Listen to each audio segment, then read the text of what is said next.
Last week was a really big week. We got all of the main level SIPs up.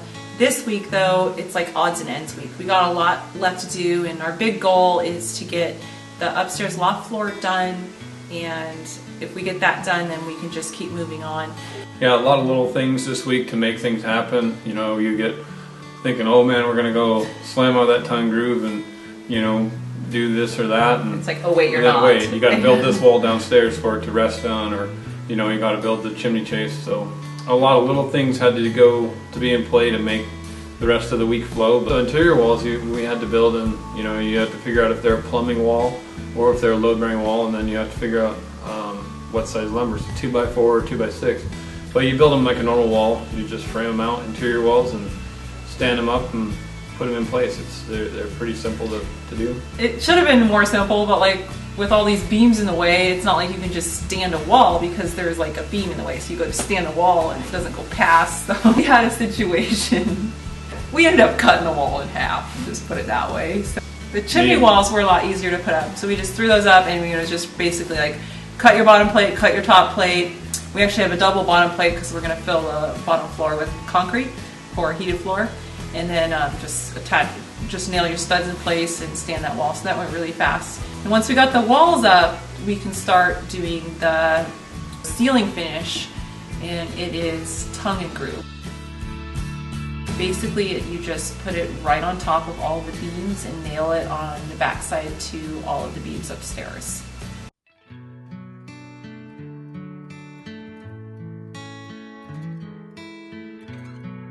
Well, my wife's jigsaw works pretty good for this little job. Putting the tongue groove down on the second story here, trying to get this done, and then we got a floor build up after that. That's what we're doing. We're just putting this down over top of all the timbers. So when you're inside the building and you're walking around, you got a finished nice look of tongue groove. Well, let's see if the jigsaw helped get this in there. We're working our way this way in the building. Got this much left to do on the upstairs, and the tongue groove should be in, so things are going great. Major holdup for us was like we were hemming and hawing about like, should we pre-stain it? What color should we pre-stain it? Should it match the beams? Should it be natural? And finally we just ran out of time. There was like no time left to make a decision. So missed decision here. Well, it's not like this can be changed. Like it would be really hard to refinish a wood ceiling. So finally we just ran out of time, and he's like, I just got to start slapping it up. So he started putting the tongue groove up, and we really like it. It was really a happy accident. I mean, probably put just a clear coat over top of it to kind of bring out a little bit of the wood grain and seal it. But so far I love it. Yeah, we chose tongue groove to put on top of our timbers for, obviously, you want that look inside your building. And you have beams and tongue groove, and they accent each other, and they really make a finished ceiling look nice.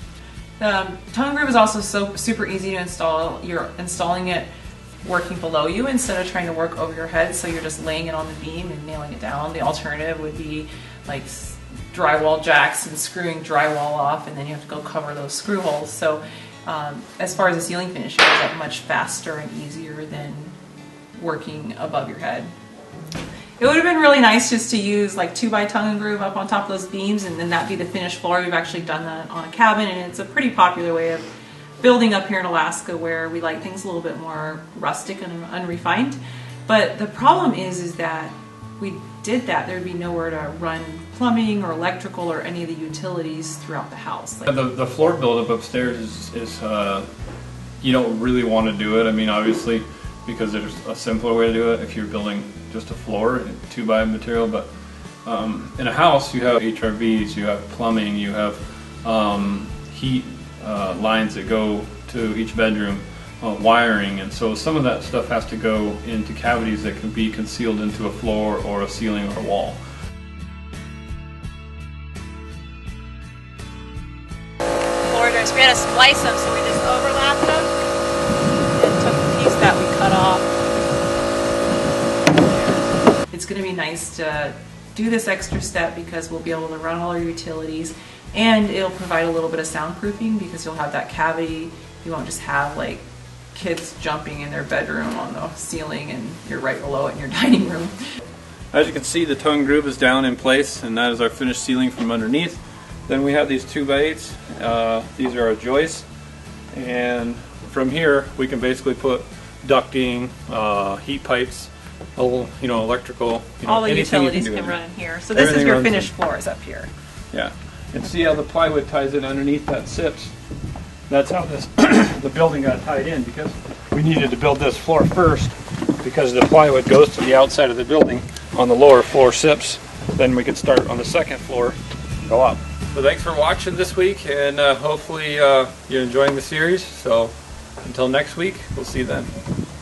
Today's Uncle Russ's birthday, and Uncle Abe is leaving, so we brought them cupcakes. Let's go.